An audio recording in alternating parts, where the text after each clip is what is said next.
اب آخری آیت ہے، اس کا تعلق پہلے رکوع کے ساتھ ہے، اور وہی صیغہ والذین جاہدوا فینا لنہدینہم سبلنا وان اللہ لمع المحسنین، اور جو لوگ ہمارے راستے میں جد و جہد کرتے ہیں، محنت کرتے ہیں، قربانیاں دیتے ہیں، مال خرچ کرتے ہیں، جانیں کھپاتے ہیں، جانیں دے دیتے ہیں۔ حضرت سمیہ اور حضرت یاسر نے جانیں دے دی، کلمہ کفر زبان سے نکالنا گوارا نہیں کیا۔ حضرت ابو بکر نے بڑی سے بڑی منہ مانگی قیمت دے کر کتنے ہی غلاموں کو خریدا اور آزاد کر دیا، جنہیں ان کے مشرک آقا، وہ غلام اور کنیزیں جو ایمان لے آئے تھے، انہیں جو ہے ان کے مشرک مالک آقا جو ہیں وہ پرسیکیوٹ کر رہے تھے۔ پوچھا کیا مانگتے ہو؟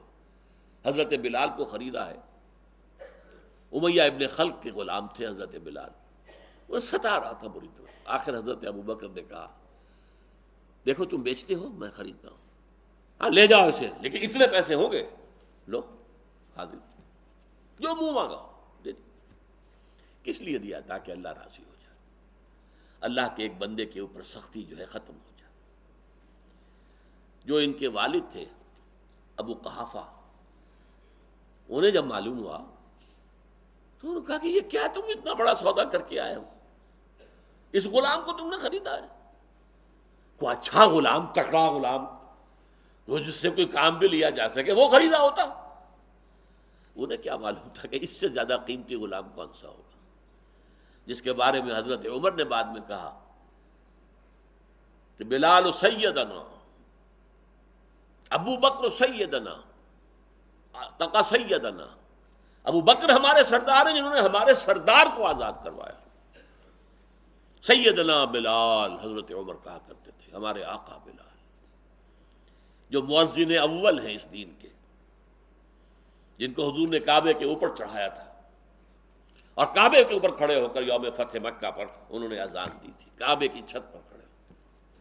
یہ شرف اور کس کو حاصل ہوا؟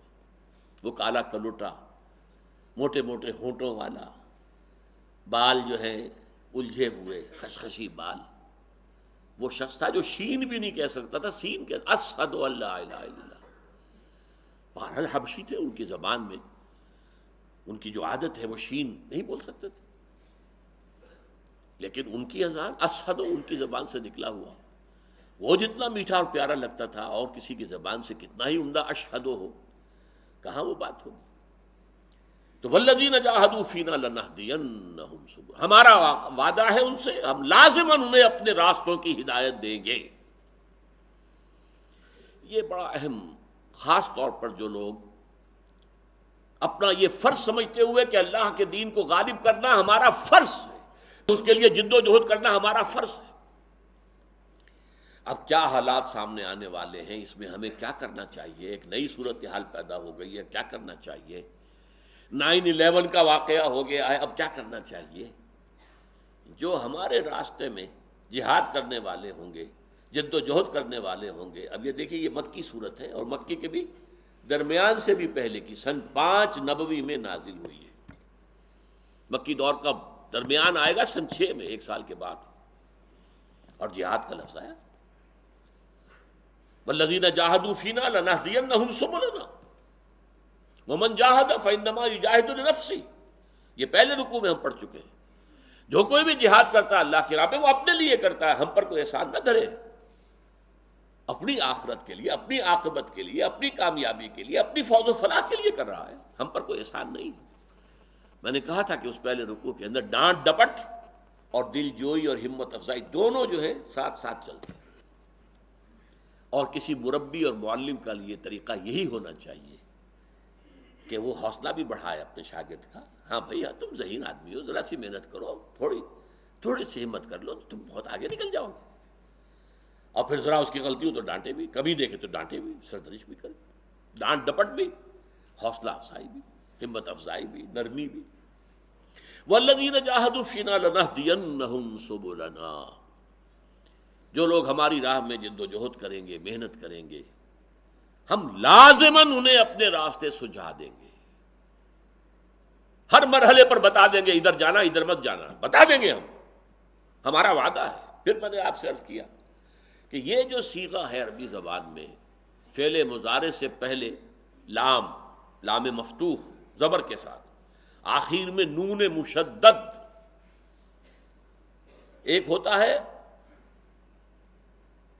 اضربو میں ماروں گا، اور ایک ہوتا ہے لأضربن میں لازمن ماروں گا، ان میں زمین و آسمان کا فرق ہے۔ تو یہ لنہدینہم سبلنا، ہم لازماً انہیں ہدایت دیں گے، رہنمائی کریں گے اپنے راستوں کی طرف۔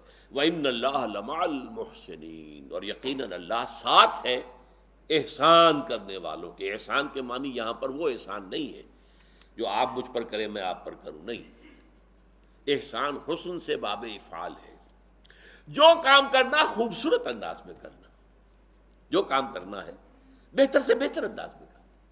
اسلام لائے ہو تو بہتر سے بہتر انداز کا اسلام ہونا چاہیے، پھر اس میں رخصتیں نہ تلاش کرو، عزیمت کی طرف آگے بڑھو۔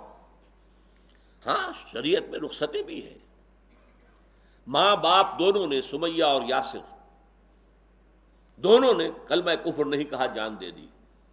نوجوان بیٹے سے برداشت نہیں ہو سکا، اس نے کلمہ کفر کہہ کر عمار ابن یاسر جان بچا لی۔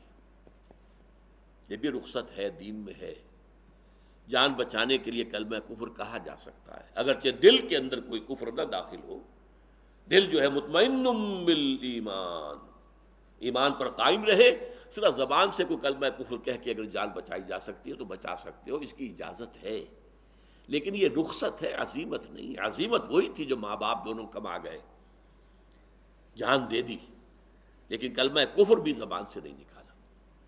تو عزیمت کے راستوں پر بڑھو، رخصت کے راستے نہ دیکھو، بلکہ بہتر سے بہتر ایمان، بہتر سے بہتر اسلام، اور ایمان کی پھر بلند ترین منزل جو ہے وہ احسان ہے۔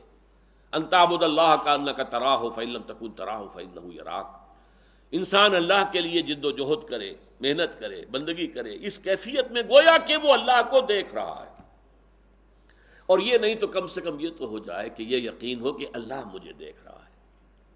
یہ ہے احسان۔ ایسے بندوں کے ساتھ اللہ ہے، اس کی تائید ہے، اس کی نصرت ہے، اس کی مدد ہے، ہمیشہ شامل حال رہے گی۔